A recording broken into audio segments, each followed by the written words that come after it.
of what you've refused to answer today. So these are just some of the questions you refused to answer, or have answered with personal attacks on members of this committee. You were asked whether you consulted with career ethics lawyers, as you promised you would do during your nomination hearing, when you approved the president receiving a $400 million gift from the Qataris. You refused to answer that question.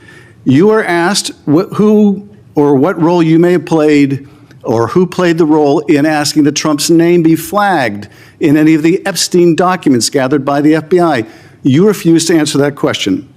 You were asked whether Homan kept the $50,000 bribe money. You refused to answer that question. You were asked whether Homan paid taxes on the $50,000 bribe money. You refused to answer that question. You were asked, did career prosecutors find insufficient evidence to charge James Comey? You refused to answer that question.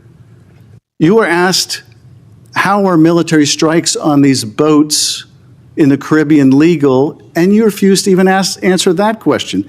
You were asked, law degree, excuse me. You were asked, did you discuss indicting James Comey with the president? You refused to answer that question. You were asked, did you approve the firing of antitrust lawyers who disagreed with the Hewlett-Packard merger? You refused to answer that question. You were asked whether you support a restoration fund for violent insurrections to attack the Capitol on January 6th. You refused to answer that question.